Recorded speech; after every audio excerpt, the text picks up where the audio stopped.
This is the Moonlight Graham Show, a freewheeling conversation with the role players, the underdogs, and guys with flat-out great stories in sports. Hello and welcome back to the Moonlight Graham Show, and it is NFL Draft Week. And I'm not typically an NFL draft guy. You know, you're probably asking yourself, what is the Moonlight Graham Show doing talking about the NFL draft? We are in late April. Byron Buxton is taking the world by storm. It is baseball season. What is the Moonlight Graham Show doing talking about the NFL draft? I'm typically one of these guys that thinks the whole NFL draft thing is silly. The combine, the mock drafts, all of the folks that are writing their own scouting profiles on different guys, and they're trying to figure out who's going to make the trades and all these off-season NFL moves. Frankly, I typically don't care about it at all. But about a year ago, a friend of mine on Twitter started posting his own scouting profiles of NFL draft guys, of college football players, and I started following it and started to get a kick out of it. And his name is Nick Clark. Nick Clark was a really great high school athlete, really good college basketball player at the Division III level, and he now goes by the handle NCtheScout, which I also think is hilarious, on Twitter, and he puts out these really great scouting profiles on college football players, and he puts together his own mock draft. And so I'm thinking, you know what? If we're not the type of podcast that's giving the guy that's doing this in his own basement a platform to go against Todd McShay and Mel Kiper and Daniel Jeremiah, then what the heck are we doing here? So today's episode is with NCtheScout, Nick Clark, who has never put out his own mock draft publicly, and he's going to do it today on the Moonlight Graham Show. And I'm pumped about it. I got a lot of questions about how you scout these guys. I've got a lot of maybe critiques over his mock draft and some of his favorites on the mock draft. Of course, for this, I'm not the football expert internally here, so we got to bring Tommy Griffin back to the show. And if you're one of those guys that only listens to the first 5 minutes of the Moonlight Graham Show to see if Tom Griffin is on it or not, well, you are in luck because Tommy Griffin, the world's best co-host, is back in the saddle for today's episode. And I think you guys are going to really enjoy this episode of the Moonlight Graham Show with Nick Clark, the scout, and Tommy Griffin back in the saddle. Of course, we got to thank our sponsor, Matt Adams and Andrew Zelmer over at the People's Company. They are the best farmland guys in the business. Check them out at peoplescompany.com and enjoy today's episode where we're talking NFL draft and mock drafts with Nick Clark.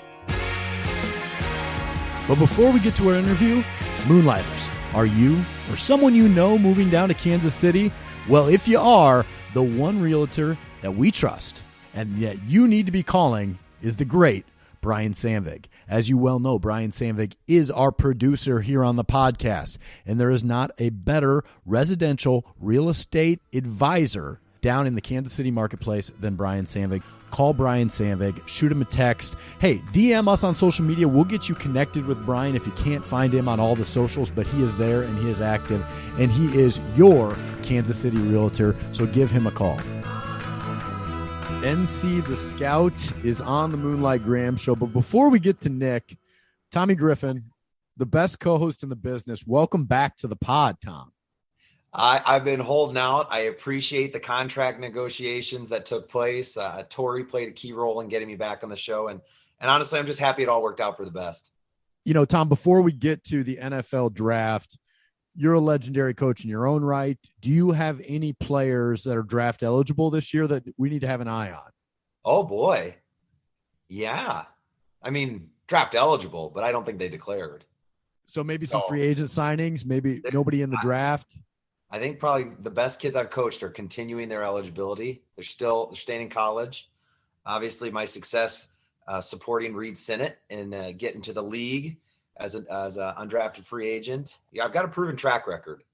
So Nick Clark, better known on Twitter as NCtheScout, welcome to the Moonlight Graham Show. Is this your first public mock draft?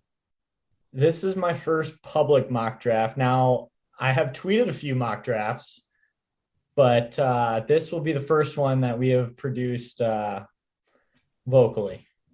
So, Nick, what got you to doing this? Because when you first started posting scouting reports, which are pretty in-depth scouting reports on Twitter, I didn't know if this was a joke or not. I didn't know what you were doing. It just started at kind of out of nowhere.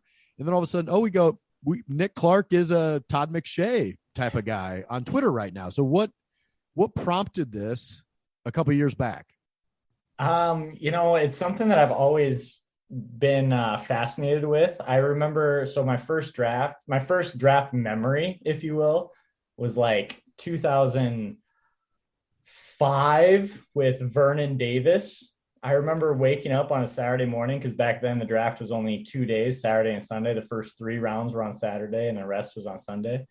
And I remember waking up and ESPN was on, and I remember seeing highlights of this Vernon Davis guy, this tight end. And I was just like, this is fascinating. I sat down and watched the whole weekend. So from there, where we are now, I don't know, 3 years ago, I was like, I spend way too much time looking up draft prospects, reading articles, doing my own analysis on people, and I started to tweet it. So to your point, it came out of nowhere, and I get a lot of pushback from a lot of my friends. A lot of my friends make fun of me. Yeah, well, so I want to ask you about the analysis here. Like, are you watching the all 22? How are you breaking down film? Or are you just making up your own analysis based off of stuff you see on TV like the common fan would? How deep do you go?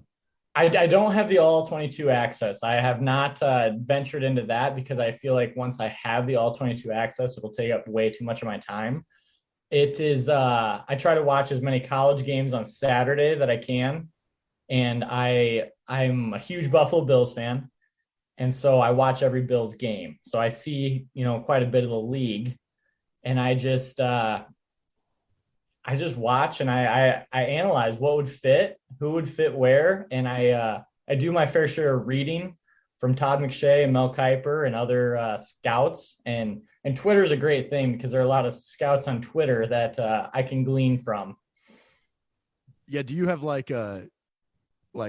are you in the scout community on Twitter? Like, are you following a bunch of other guys that are doing what you're doing?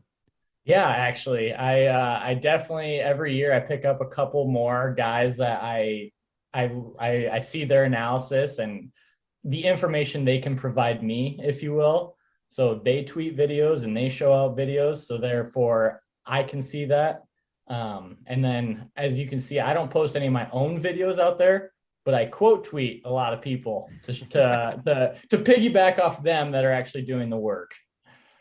Yeah, Tom, I know you've been following NCtheScout for a while. Just give me your initial reactions as, football guy to football guy of the content out there, Tom. Oh, the first time I saw one of your tweets like that, I think I texted you probably right away, Tim. I was just like, is he doing this for somebody? Because it was really good. I was like, is this like a thing? Like, I didn't know. I was like, does he have his own website or a blog or something? Because it does. Whether it's true or not, it sure sounds like you know what you're talking about. I appreciate that, Tom. So every year I try to add something new. So I've been doing big boards and draft rankings, positional draft rankings for about, since I was in high school, and I've been out of high school for 10 years. So probably for at least 12 years, I've been doing a big board and a draft positional rankings. That was a lot of what I did in classes, both in high school and college. And every year I try to add something, whether it's a starting mock drafts or tweeting or just more in-depth on each player. And I do hope one day to start a website and be able to post my content a little bit more in article form. I haven't nailed down the video aspect of things yet, because I don't have that all 22 access. All right, Nick. So let's get down to it. Okay. Your stuff's good. Check them out on Twitter, NCtheScout. Where I want to start is, we're an Underdog podcast here. And everybody talks about, Aiden Hutchinson maybe going number one, but I'm more about who's Mr. Irrelevant, who's the biggest underdog in the draft, who are the surprise guys that maybe Tom and I, as kind of casual fans, don't know about yet. Who's your best underdog you got in the draft? Absolutely. You know, the best underdog story is Zion Johnson out of Boston College. Now, Zion Johnson isn't going to get picked late in the draft. He's actually going to go quite early, but he's a guy that is 6'3", 320 pounds, and he plays left guard at Boston College, but he started at Davidson, and that was his only offer. He was a 0-star recruit. He started at Davidson for 2 years as a true freshman and true sophomore, and transferred to Boston College and ended up being all conference there the last 2 years. So best underdog story that's going to have a lot of success is Zion Johnson to me. And where's he at, like in your big board or in your draft? Where is he going to go in the first round, in the second round? You know, he's a late first, early second candidate. I think with his mental makeup and his story, I think he's a first round lock. I think you're not going to be disappointed in him. And here's my bold prediction with Zion Johnson. He's not fallen past 26 to the Tennessee Titans. Ask me why. Well, why is that, NCtheScout? So he was a left guard for Boston College, right? Tremendous. Titans just lost their left guard in free agency to actually the Buffalo Bills. Who was the left tackle for Boston College this past year? Tom? I have no idea. A guy by the name of Tyler Vrabel. Who's his dad?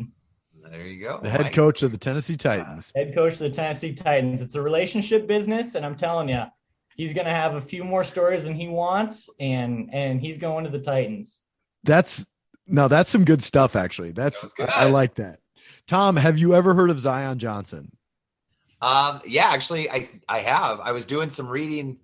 I get into the draft for the Packers and for the Hawkeyes. So offensive line. So I've been reading some stuff. So I've seen Zion Johnson. When you said his name, it did not ring a bell. But once you started talking about Boston College and then I'm familiar. So Nick, I like that underdog story. Great underdog story. Well prepared. Hot take there. That was a good little segment. Next question is, the other thing I like to follow is the non-Division I guys. Like, I always like the guy that's coming out of Division III. You had a St. Thomas lineman that got picked in like the first or second round last year. That was like a monster of a man. Yeah. Are there any D2 or D3 guys? You're a D3 guy yourself, that are on your radar this year? You know, the highest ranked for me is Joshua Williams. He's a cornerback from Fayetteville State, which is an HBCU college. He's on my big board at 193, actually. And like I said, he's a cornerback, and he's 6'2", 193 pounds. Hold on. What division is that? I didn't so they're historically black colleges. Is he playing Division II, or is that 1AA? It is. His college is a Division II college. Got it. Yep. So he's not a Division I product by any means, but he's absolutely dominant at cornerback, and the NFL wants length these days, and he has the feet to go with that length. A lot of times when you get those taller quarterbacks above 6 foot, they're a little stiff in the hips and they can't get in and out of their breaks. And he's got sweet feet. So you said he's number 193 on your big board. How big is your big board? My big board goes down to 348. Why didn't you make it just 350? I had to cut it off somewhere, Tim, and I just felt like no one other than me is going to care about 349 and 350. So I kept those two off. I like that. Tom, have you ever heard of, what was this guy's name? Joshua Williams. Josh Williams. He will get picked up. I haven't, but I love that. I love the I completely agree. Like I do. I spend too much time watching NFL football and like fantasy football, and I spend way too much time on it. And I think, not knowing the player, your analysis sounds really good. I mean, as a Packer fan, like we need a tall corner. We need that guy. I like him. I want him. So the thing that kind of put him on the radar for me was the Senior Bowl. He was actually invited to the Senior Bowl with Jim Nagy down at the Senior Bowl, Reese's Senior Bowl in Mobile, Alabama. And so he got to test himself against the traditional Division I Power 5 conference players. And by all accounts, from multiple sites, he did not look out of place. And I saw some videos and I saw how he moves. And I just really, really liked how he moved. And I think NFL team will be very happy with them. The trouble with these lower level guys isn't necessarily their athletic skill set, especially a guy like Joshua Williams, who is 6'2", 193 pounds. It's more so about how much did the coaches teach him about the game? Because when you go to the NFL game, there's so many nuances, so many coverage schemes, so many different aspects mentally. Where are they at mentally? And that's kind of the thing that hinders me when I'm scouting these players is I can see what they are athletically. I can see that they're a team captain. I can see them do dirty work, but I've never been in a meeting with them. I don't know how much he knows the game or how he loves the game, if you will. You got to imagine with some positions though in football, it's like if you can guard man to man, it doesn't matter, right? It's more about the zone schemes on defense that'll be a little trickier. But corner, like sometimes it's just like, hey, make sure that guy doesn't catch the ball. Absolutely. You're exactly right. And that's why I think Joshua Williams can succeed and have a role early. You know, some of those guys, you know, maybe are third, fourth, fifth string on the depth chart and there's an injury. And all of a sudden the defensive coordinator says, hey, you just stick with that guy and we'll cover up everything else. And that's when you see success. All right. So Iowa State, and you and I. Yeah, and Drake. You and I, Tim. Are there any no Drake guys on your big board? Unfortunately, this year I have no Drake guys. I don't know that I've ever had a Drake guy on my big board in all the years of doing it. Well, a couple of years ago, Eric Saubert was a tight end out of Drake, went in like the second or third round. And I believe he's still in the NFL. So if he wasn't on your big board, then that was a miss on your part. I don't think that's an accurate statement of what you're talking about. Tom? I think Tim's right, but I'm doubting myself. I got to Google here with NCtheScout. Check it out. Hold on. We got to figure this out. Respect to the Drake football program. I think Eric Saubert was born in 1994, 6'5", 253, 27 years old, played at Drake, was a 5th round draft pick. So not the second round. Not second round, but he spent the last 5 years in the NFL. Yep. That definitely. My analysis is not end all be all, so I will give you that. Okay. So, all right. So there's no Drake guys on the big board this year, but we do have a lot of guys from Iowa State, you and I. Where do you see these guys falling? Because from what I've seen right now, looking at the mock drafts, it looks like Penning out of Northern Iowa is going to be the first Iowa guy that goes. And he's anywhere from maybe 10 to 20. Then you got Breece Hall as an end of the first round guy. Earlier in the football season, you had Tyler Linderbaum that everybody was talking about. It was like, this guy's like guaranteed top 10 pick. And now all of a sudden it's like he's got alligator arms. So he's more of a back end of the first round guy. Break down those three guys and maybe anybody else that needs to be included in that round one discussion out of these three schools. Absolutely. So the highest Iowa guy on my big board of all the schools is Tyler Linderbaum at 14.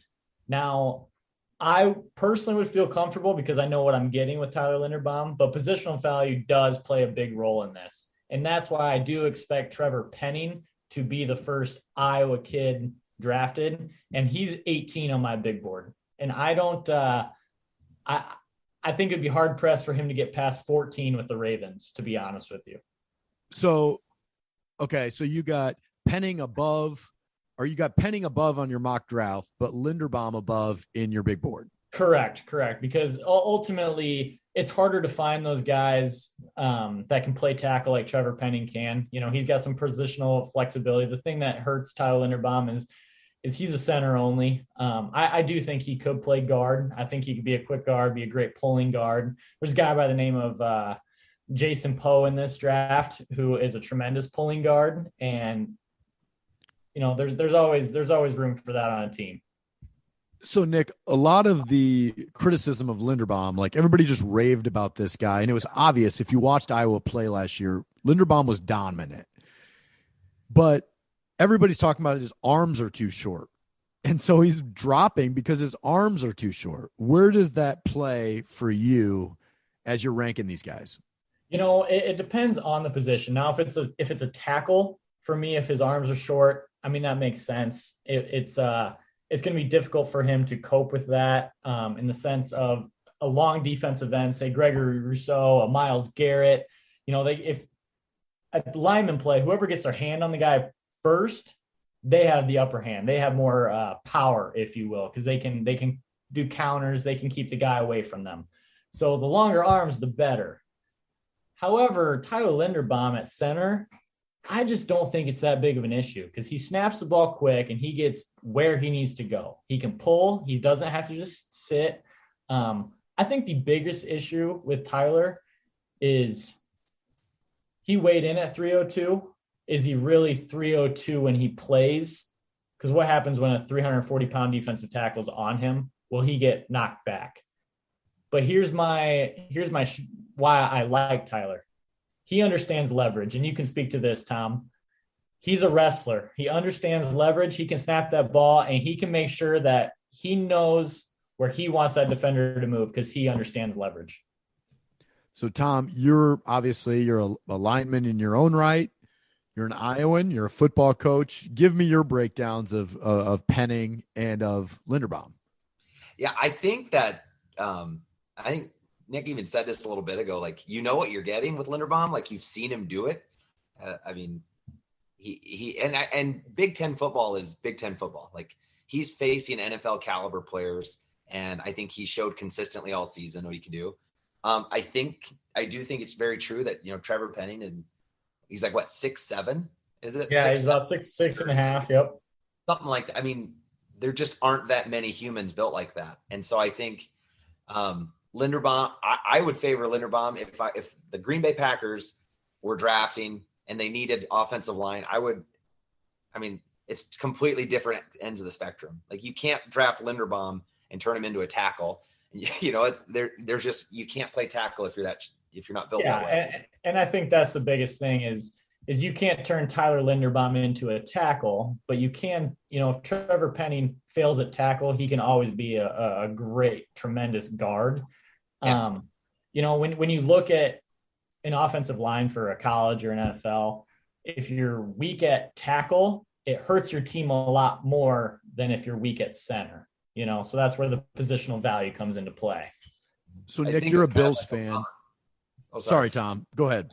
I kind of think of like a Robert Gallery, like he was All-American, Outland Trophy winner, I think. Like, he goes into the NFL, and he did play tackle for a bit, but then he was a guard, and had a good NFL career. And I feel like if you're drafting a tackle, that's like, you still have that possibility with Penning. Not that he wouldn't be successful as a tackle. But the other thing I would say in comparing those two guys as prospects is just the caliber of opponent. With Linderbaum playing the Big Ten and Penning playing in the NBC, it's just, that's a difference too.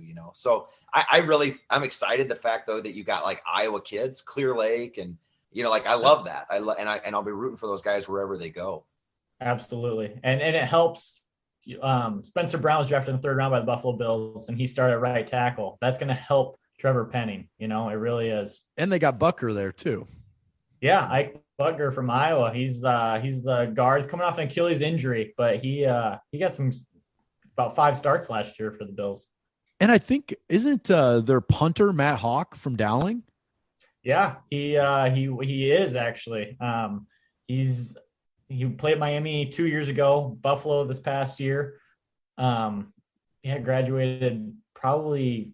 He was with Darboh, Amaro Darboh, whenever that was. So, okay, Breece Hall. A lot of mocks. I'm seeing Breece Hall going to the Buffalo Bills at the end of the first round. Do you have a first-round grade on Breece Hall? Tim, that's a difficult question to answer. I have him in my top 32 on my big board, but I do not have a first-round grade on him. I this year only have 19 players graded out as a first rounder. Ooh, tough grading scale. Yeah.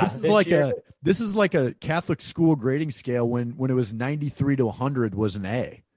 Yeah, the cards are stacked against you. Yeah. So you see Breece Hall as a second, third round guy, at least if you were a GM. I see Breece Hall not getting out of the second round. I honestly, the way the mock drafts are going, I don't see him getting past, I believe it's 36 to the Texans. I think that's a sweet spot for him. They have Davis Mills there at quarterback. They need some help. Just having an offensive weapon around him. You have 2 picks in the first round at 3 and 13. They can get their defenders that they want for Lovie Smith, because Lovie Smith is a new head coach there. And then you turn around, give Davis Mills a security blanket. So let's make a prediction right now. Iowa State has not had a first-round draft pick. They've only had one in their history, and it was 1972. George Amundsen was selected 14th. They have not had a first-round draft pick since then. Prediction, not your mock draft, but do you think Breece Hall will get selected in the first round? I do. I think his character, what he meant to Iowa State, I think that is ultimately going to get him in the first round, and it could be as high as 25 with the Bills. It could be 27 to the Bucks. I just think what he adds to a team, I think teams really messed up with Jonathan Taylor a couple of years ago, and they don't want to do that with Breece Hall. All right, so let's run through the rest of the Iowa and Iowa State guys. I don't know if you have these listed out separately, but can you run through your list of guys from each of those schools and where you see them going in the draft? And you and I guess. I can. So we'll start with Iowa State. All right. The D tackle for Iowa State, Eni Uwazurike. He's one of my draft crushes. I had him early in the process in the second round. I loved him. Now I have him in the fourth round. Ultimately, I think he might go lower. But I think he's whoa. What's making him slide? How did he go from a second round grade to a fourth round grade?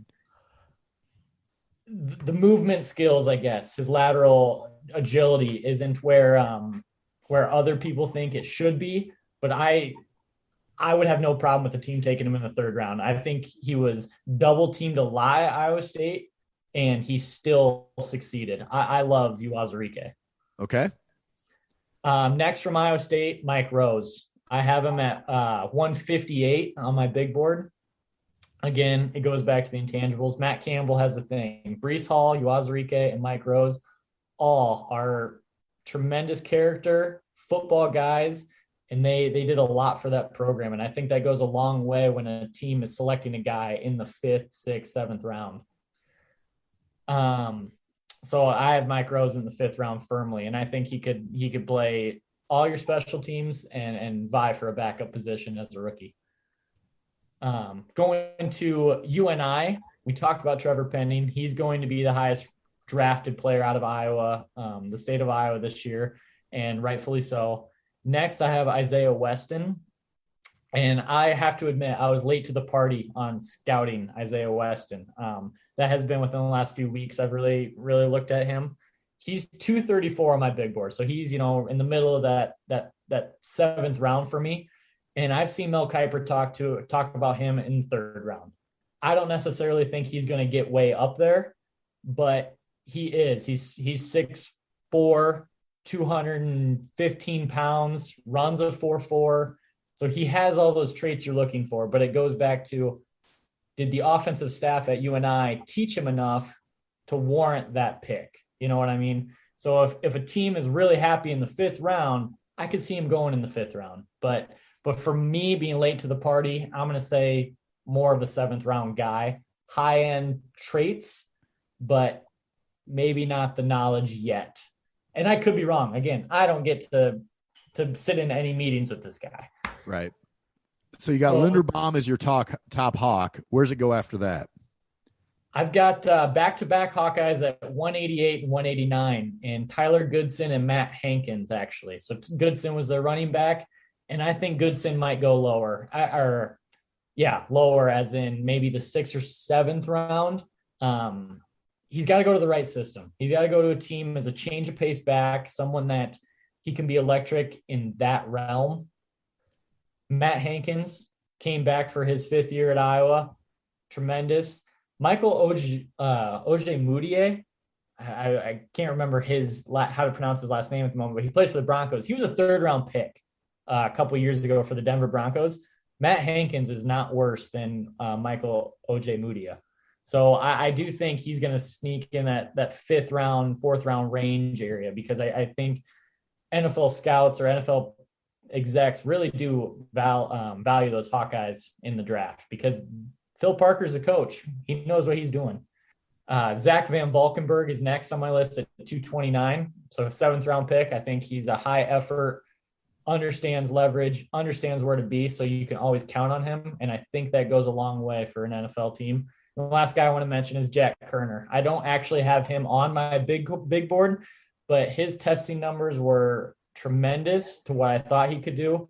And with the success of Jake Gervais winning the Super Bowl this year, I think there's a spot for an NFL roster for Jack Kerner, although it may come after the draft. I coached Jack Kerner when he was at Dowling, and he didn't make the varsity team I think it was his sophomore year. And so I was coaching on the varsity, but he was part of the tryouts. And I remember during the tryouts when he was just a sophomore, he was like 5'9", right, as a sophomore. But you could tell this kid was athletic. He was ripped up, and it was like, wow, that kid's a sophomore. And we were in the gym one day, and I saw that kid stand under the basket as a 5'9" sophomore and flat-footed go up and dunk the ball with 2 hands. And I remember thinking, how's that kid not on the varsity baseball team? Like, we can find something for that guy to do. And so obviously Jack Kerner doesn't know me at all, but I remember thinking, like, I can't wait to watch that kid develop. And seeing him at Iowa, he's a walk-on at Iowa. Love the walk-on story. I think he's got like an NIL walk-on deal right now too. And he always had a nose for the ball. And we've seen that through the years with Hawkeye defensive backs. Tyler Sash was another guy. Kerner reminds me of Tyler Sash, maybe a little bit smaller than Sash, but they always are in the right place at the right time. And they just come up with picks when you're like, man, that guy's not super athletic. He's not super big, but he just always is in the right spot.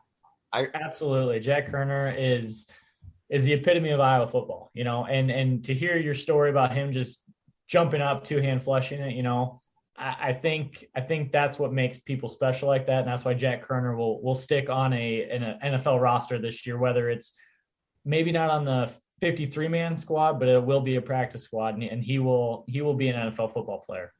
I remember I was getting ready for this. It wasn't long ago. I read an interview with Jack Kerner, and he said there was this high school baseball coach with average hair who kept him off of the varsity squad. And he said that's what drives him. So every day he gets motivated by not making the varsity baseball team. MJ didn't make the varsity team as a sophomore, and neither did Jack Kerner. And look where they are now. That's true. People forget that. People do. One of my favorite Hawkeyes for this year is Dane Belton. I feel like he has. Oh my gosh. That's all right. No, I feel like that's a lot. I love Dane Belton, and then I actually met his parents at the Iowa State game. They parked right next to where we were tailgating. His parents are great people. I love watching Dane Belton. I feel like he's like one of those kind of prototypical Hawkeye safety, just like he's always in the right spot. I love Jack Kerner. I loved Jake Gervais. Like, there's just those guys. I completely agree. I feel like the Phil Parker defense, they just have the ability to develop those guys the right place. Micah Hyde is one of my all-time favorite defensive backs. Josh Jackson. I mean, there's just all these guys that have come through that I love watching play. And I feel like Dane Belton could be another one of those guys. Tom, after you met Dane Belton's parents, did you move him up on your big board? I did. His parents were great. They got out of the car and they've got like, the number 4 jersey. And then they got a button. We're like, oh, is your son a player or something? They're like, yeah, our son he plays for the Hawkeye. Like, they were so like nice and friendly. They didn't like throw it in your face yet. Oh yeah, our son's one of the, starters, one of the best players on the team. Tom, I thank you for bringing up Dane Belton. I feel so bad because Dane Belton's 104 on my big board, which is probably higher than the consensus on where he is. And so he's right there at the end of the 3rd round for me. Thank you for bringing him up because he is a tremendous football player. and a listener probably. Yes, Probably. and listener, exactly. So I apologize to Dane Belton. Is it a little bit of a lean year for the Hawkeyes in the draft? I don't know that it's a lean year because we still do have the big ticket item in Tyler Linderbaum, and I think you have guys that will get picked. I still think we get 4 guys drafted this year. But compared to years past, it seems like Iowa usually has, maybe 3 guys in the top 2 rounds or so, and then a bunch of guys later in the draft that end up on practice squads and the back end of rosters as special team guys. And, maybe it's just me as a Cyclone fan where, we can see the tide in the state starting to turn just a little bit here, Nick. I see what you're doing here, Tim. And I will say, I think the extra COVID year has prevented a couple of these guys that would have gone pro, the Riley Moss of the world, the Jack Campbell of the world. I think those guys could go pro and, be top 3 round picks. And then we're right where you're talking about. So we've got a couple of quarterbacks here. We got to talk about the quarterbacks because, of course, we're talking heads. Everybody's asking us, you got to talk about the quarterbacks. What's the Moonlight Graham show? Think about the quarterbacks in this draft. And we got the guy out of Pittsburgh who's got small hands. And then we got Malik Willis out of Liberty, who's supposed to be all-world talent, but he played at Liberty, so nobody really knows, right? And then there's the guy from Ole Miss that hurt his knee in the bowl game. Those are the 3 guys that I've heard a lot about. Yeah, you're exactly right. Now, on my big board, I have Malik Willis actually at 13, based purely on upside, not because of his tape. But when you look at his highlights, other quarterbacks in this draft cannot do what he can do. So I think a coach, it's his job to get that out of him all the time in the NFL. And I think he's the number 1 quarterback in this year's draft. And I think he goes to Atlanta at 8. Oh, whoa. Wait a minute. What did Atlanta just do? They traded Matt Ryan. Who's the quarterback for Atlanta right now? Marcus Mariota. So they got to get a quarter. They're going to take a quarterback then. Yeah, I think they take a quarterback. I think they passed on a bunch last year to take Kyle Pitts out of Florida, the tight end, the all-world tight end. I think it's time to rebrand that franchise, get a guy that everyone can, build around, and I think it's Malik Willis. He just makes a lot of sense there. I personally would love if he went 20 to Pittsburgh. I think he would be a great fit with Mike Tomlin. Where do you have Kenny Pickett going? I have Kenny Pickett going to the Saints as his floor. I do think he goes 6 to the Panthers because, interesting. Hear me out, it's a relationship business. The Panthers need a quarterback. Matt Rule needs to save his job, so he's got to save his job. You take Kenny Pickett. Who was Kenny Pickett committed to when he was in high school to go play for at college? Temple and Matt Rule. Exactly. Before opting to go to Pittsburgh, and the owner of Pittsburgh is David Tepper, who is a graduate of Pittsburgh. I just think there's too many things where they watch Kenny Pickett too much and they said, that's my guy. All right. And is there anybody else that we need to care about? Like, are there any? Oh, here's a better question. Where's Brock Purdy going? I don't see Brock Purdy being drafted, but I do think he gets a tryout with a team and gets to, maybe rookie mini camp and have a chance to stick, and he's got no arm. I will bet somebody $100 that guy never sees an NFL game. No, I don't think he'll ever make the 46. I don't think he'll ever make the top 53 on a roster, but I think he's got enough smarts to be a practice squad arm for a year. I do think he's a competitor and knows his role. I think that's a big thing. I think he'll know his role. Go ahead, I read Tom. A preview of him. I read a draft preview of Brock Purdy. It was written, I think, by his high school bully. Maybe it was. It was like all these things that are, Brock Purdy is a multi-year starter of an on-the-rise Iowa State Cyclones, and it goes on and on about just stating, and then it's like the pros, starting experience, blah blah blah. And then it was the cons, and it was like it could have been a book of the Bible. It was a laundry list of he can't throw the ball straight. Every time he throws it hard, it goes sky high. He can't do the deep ball. He's limited here. He's limited there. It was like I almost felt bad for Brock Purdy after reading it. If Brock Purdy is as smart as people say he is, then he won't be a tackling dummy for the next 2 years of his life. And he will get his real estate or insurance license now and stop playing football, because that guy, like, he's just not going to make it as a professional football player. He's not the next Chase Daniel. Or hey, hear me out, Tim. I'm hearing you out. He goes and makes, or maybe not make a practice squad, but he goes and meets everyone at an NFL training camp for a year or two and then sells insurance to them. Okay. I mean, I guess you could do that. Also a route that you could go.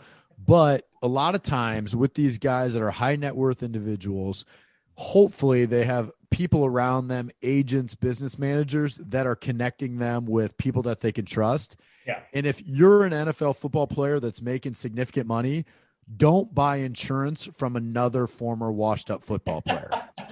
That's also a good point. Yep. You know, buy insurance from like a legitimate person who can handle high net worth people. Yeah, like the NC the coach. Hey, you didn't mention Charlie Kohler. Oh, I don't. Yeah, he's right here on my big board. He's in the 5th, 6th round range for me. Oh, that far down. 166. He's 166 on my big board, and the reason for that. And it's wild because on the scouting reports from other people, it's how sure-handed he is. But I felt like every time I would turn on the Iowa State game, he always had a drop, or he always, I just think he's a great high-end, maybe not high-end, but he's a great tight end too for a roster. So take him in the mid-rounds. I don't think he's ever going to be your tight end one. I don't think he's ever going to be a guy you're going to pay on a second contract. Ben Utek.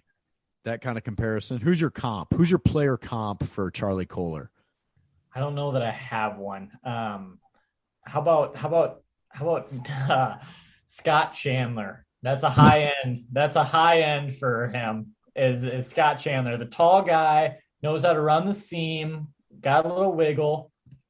I feel like Charlie Kohler's better than Scott Chandler. Tom, Scott Chandler where had do you a weigh hell on of a college career, professional career. Yeah, he was in the NFL for a long time. Long time. Bills and Patriots. Yep. Dolphins, maybe not Dolphins.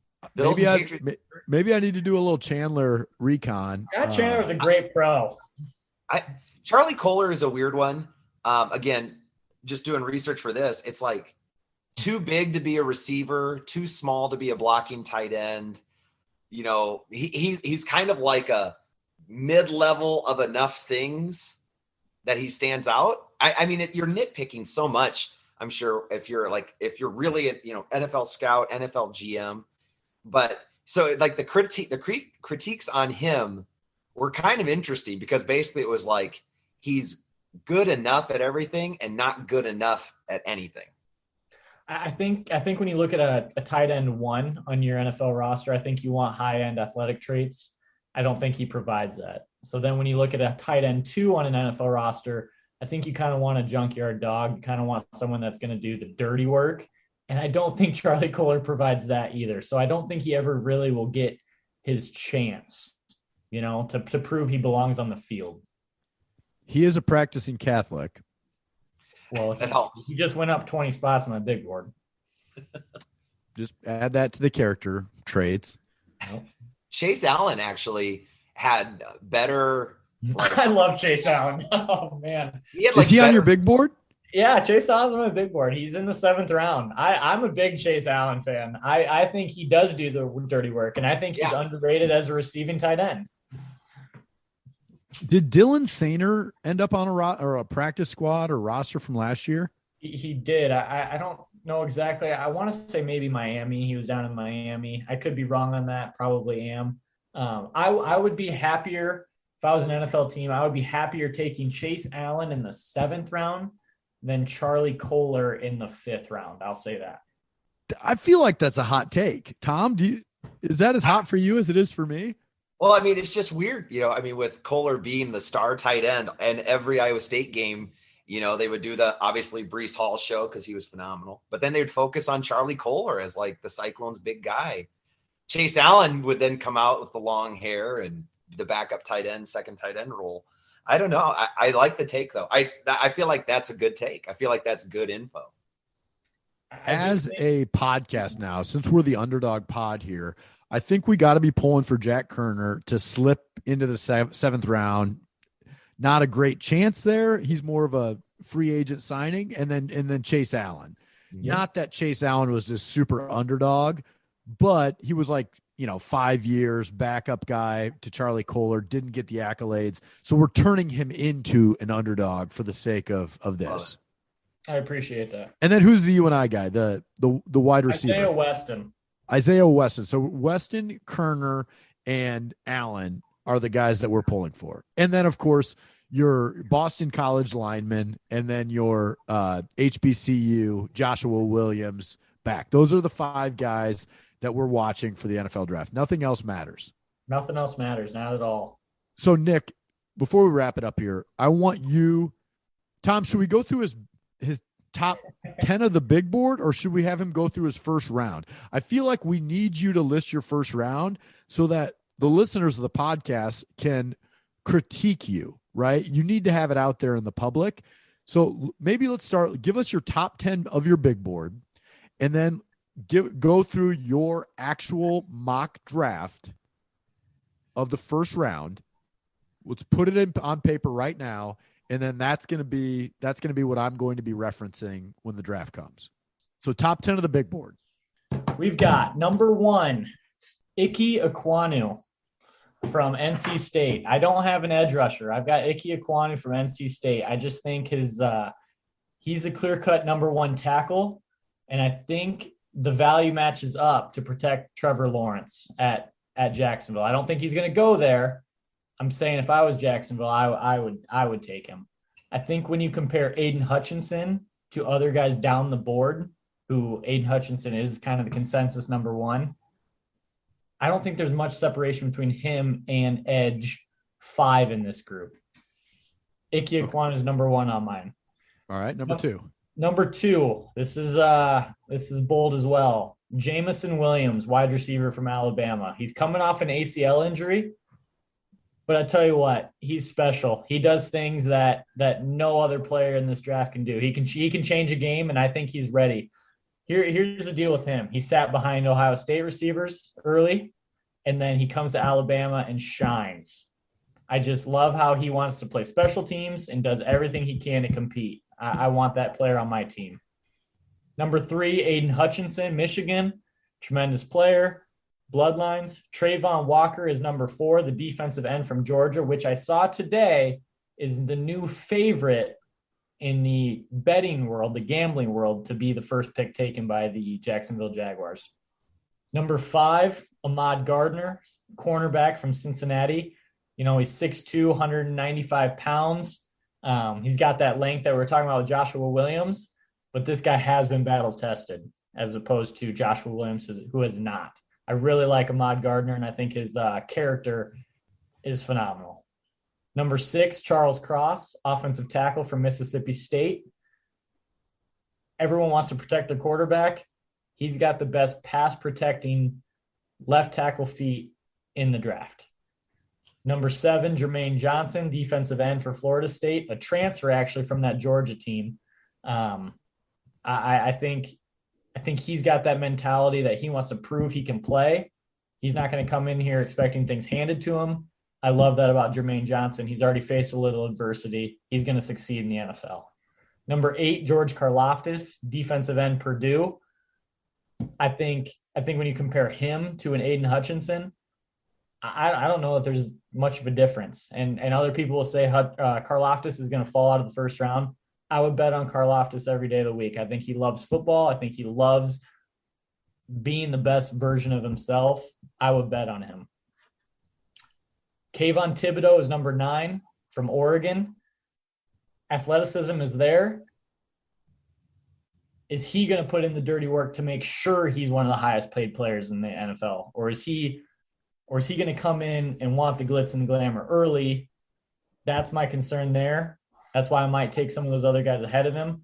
But talent-wise, man, he could definitely be a top 3 pick, and I wouldn't be shocked if the Texans took him at 3 to play under Lovie Smith as their defensive end. Number 10, to round out your top 10, Derek Stingley Jr., cornerback LSU. Ultra talented, but the same question marks with Kayvon Thibodeau. Is he going to make sure he's one of the highest paid players at his position? I think a perfect fit for him is the Vikings at 12. I like it. So let's run through the draft then. So you said that you don't have Hutchinson as your number 1 pick. Just run through 1 through, what is it, 32? 1 through 31 or 32? 1 through 32 first round. All right, here. I gotta pull this up. All right, here we go. I've got Jaguars taking, well, I haven't put a new mock draft in a while. That's actually coming this week. All right. So my new one's coming this week. I have not had time for a new one. So I do have Ike Ekwonu at 1. All right. Number 2, Aiden Hutchinson. I think he's a slam dunk pick for the Detroit Lions. I think he's everything they need. Dan Campbell's type of guy. Number 3, I actually do have Kayvon Thibodeau going to the Texans. Number 4, Ahmad Gardner going to the Jets at cornerback. Giants at 5 take Evan Neal. They need an offensive tackle. The biggest thing with the Giants this year, they need to make sure Daniel Jones can succeed and Saquon Barkley can succeed. So if they get a left tackle or a guard, wherever they decide to play him, and those two still can't perform or stay healthy, it's time to move on, and you still have your franchise guard or tackle in Evan Neal. So I think it's a win-win for the team. 6, Kenny Pickett. 7, I'm going Jermaine Johnson with the Giants. They get their edge rusher to pair with Ojulari, who they drafted in the 2nd round last year. The Falcons at 8 take Malik Willis. They need their quarterback. They need to sell tickets. They need to get the fan base excited. I think Malik Willis does that. 9 is the Seahawks. I think this is where the draft gets interesting for me. Do they get a safety to play the Earl Thomas role, as in Kyle Hamilton, or do they go a defensive end, or do they go an offensive tackle? It would be ironic to me if they went offensive tackle after years of having Russell Wilson and never getting an offensive tackle. So yeah. I don't know that I see that happening. So I do have them taking, we'll say Charles Cross. I think, maybe they want to change things up, and then they do get Charles Cross because now they do have Drew Lock. So let's get DK Metcalf and Tyler Lockett involved. And then 10, I think another defensive end. I think Robert Saleh wants George Karloftis. I think he's going to be his Nick Bosa. He's going to come off the edge there. So there's my top 10 in the NFL mock draft for you. No Kyle Hamilton. No Kyle Hamilton. I mean, I've seen Kyle Hamilton as high as 4. And earlier in the draft process, I would have said that would have been a slam dunk pick. But when you look at Kyle Hamilton and what he did at the combine, I understand that not everything's the combine, but he was also injured. So he's missed games due to injury. He plays not a premium position. And I think the thing that hurts Kyle Hamilton the most is number 2 through 5 on the safety big board are all excellent players. So teams in the early first round feel they can come back at the top of the 2nd and get a Dax Hill from Michigan, or a Jaquan Brisker from Penn State, or a Lewis Cine from Georgia, or a Jalen Petrie from Baylor. I think that's what hurts Kyle Hamilton more so than anything I've mentioned. Correct me if I'm wrong, but did you have any Georgia guys in your top 10? I did miss Trayvon Walker, didn't I? I don't know. I missed Trayvon. So like I said, I have not put out this big word, this first round mock draft. So I was kind of going at it on my own here. So that's my fault. But Trayvon Walker is a top 5 lock, and I think he'll probably go 1 or 2. He'll go 1 or 2. That's my fault. Man, you've been doing this for 12 years now. I know. Well, yeah, I mean, who's the Dean guy? Was it N'Kobe Dean too? Nakobe Dean, I wouldn't take him in the first round. I think he's a great second round player. I have him personally in the third round. I think there's too many other linebackers with traits. I think he, although he was the leader of that defense, I think he benefited greatly off of Trayvon Walker and Jalen Carter, who will be a top 5 pick next year, and Devontae Wyatt and Jordan Davis, and even the other 2 linebackers who I have rated higher than him that he played with, and Channing Tindall and Quay Walker. I think he benefited from those guys. So if you get him in the second or third round, you're happy. But I think there's too many other guys with traits and high-end character as well. Tommy, what do you think? I think that might be a hot take too. I like that one. Sorry, Tom, I'm interrupting you here, but I'm an instincts guy, and I'm Kyle Hamilton, Nakobe Dean. They don't combine the best, but they are instincts, and if they've got a half a step on you before the snap, doesn't matter if you're running a 4.5 or a 4.4, that's where it matters, when you get in there, the junkyard dog type of thing. Tom, are you an instincts guy, Tom, or are you a combine guy? Well, I am like the proof is in the pudding kind of guy. I think like Georgia is basically an NFL defense. Alabama is basically an NFL defense. Like I feel like and I think that's why Iowa defensive backs play really well, is I think if you're in like an NFL type system and if you're doing NFL type things, like you can kind of see what those guys can do. So I don't know. I think the SEC bias, all that kind of stuff is, whatever on Saturdays all fall, but I think they prove it. Like they are some of the best defensive players, and they're easy to pick up as these, rookie starters. Whatever NFL team needs a linebacker early, Nakobe Dean is like a guy that you could maybe feel pretty confident in, and because what you've seen on tape.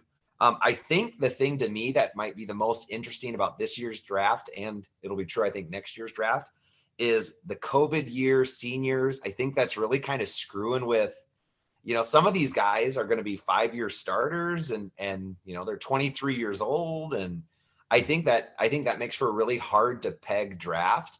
And I certainly don't have the expertise or anything, but like, I just have this sense of like guys coming back, guys leaving. You've got 3rd-year guys that are sophomores, who've got 3 years experience, but the COVID year or whatever, and however all those rules are playing out. I think that's going to be really a weird storyline for this draft and the next draft. And you're going to have guys come out next season who played 5 years of college football and have 60 starts or whatever. And I don't know. It'll be really interesting to see how that impacts where some of these guys go. I think the COVID year might be the most, the big wild card. That might be the most curious thing of all. Yeah, I agree. Those are great points, Tom. To go back to that Kyle Hamilton and Nakobe Dean talk, I think Nakobe Dean is just too small to play middle linebacker the way he played at Georgia when you're facing those NFL linemen and NFL running backs. That's what scares me about Nakobe Dean when I look at other guys and the way they played. I felt like Quay Walker and Channing Tindall were the junkyard dogs compared to Nakobe Dean, although Nakobe Dean got all the credit for it. And just watching the games and watching the plays that he made compared to those others, I think the other 2 translate better to the NFL game and what is being asked of them. And I have no argument against Kyle Hamilton. I think he's a phenomenal player. I think he's worthy of a top 10 pick. I just don't know that I would be excited to take him in the top 10 when a guy like Derwin James went 17, who is a tremendous athlete and a junkyard dog all in one. So that's why he's a little bit lower than maybe you're expecting. If you were the GM of the team, you'd have 50 junkyard dogs on the roster. I think that much is clear. I don't think you'd hate it. I think you'd like the product of football we'd put out.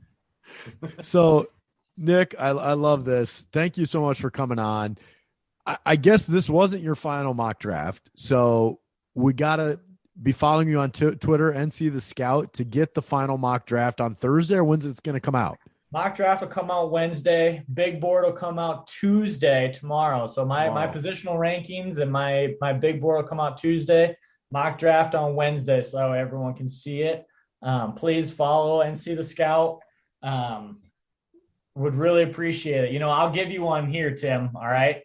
So here's my best name in the NFL draft this year. Ready for it? Ronnie Rivers from Fresno State, running back. Where's he going? I think he's a 6th, 7th rounder. Ronnie Rivers. We'll add him on the Rivers. list of guys to follow. Ronnie Rivers out of Fresno. There you go. Nick, thanks so much. We'll be following you, and we'll be ready to, applaud you when you were right and torch you when you were wrong. Please. I would love nothing more. Thank you for listening to today's episode with NCtheScout, Nick Clark. And as we mentioned earlier, Breece Hall from Iowa State has a chance to get picked in the first round. Now, Iowa State has only had one first-round draft pick in their entire football history.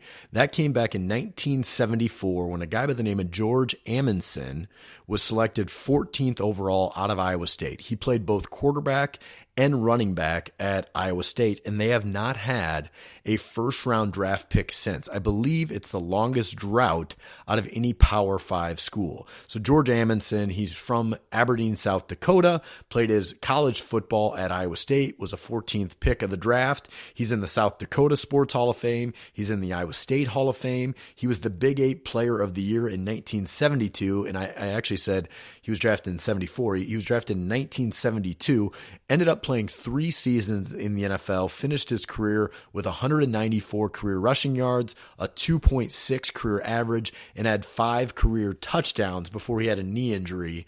And actually 3 of those touchdowns came in one game.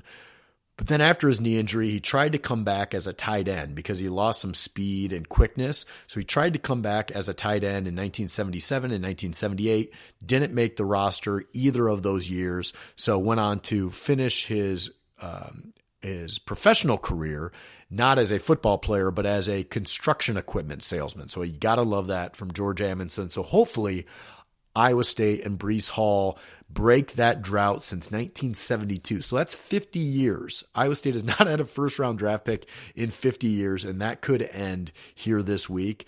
As always, folks, thank you so much for listening to today's episode. Thanks to the Moonlight Graham Show team, Andy, Neil, Brian Samvig, Tommy Griffin, and of course, the great Brendan Gargano. And thank you to you, the Moonlighters out there, for making this show possible. Have a great week, Moonlighters. It's Moonlight Graham, yeah. It's a pretty good program, broadcasting to the heartland. Sports stories for the everyman. It's Moonlight Graham, yeah. Please follow us on Instagram. You're loving us on Twitter too. You download every pod we do. It's Moonlight Graham.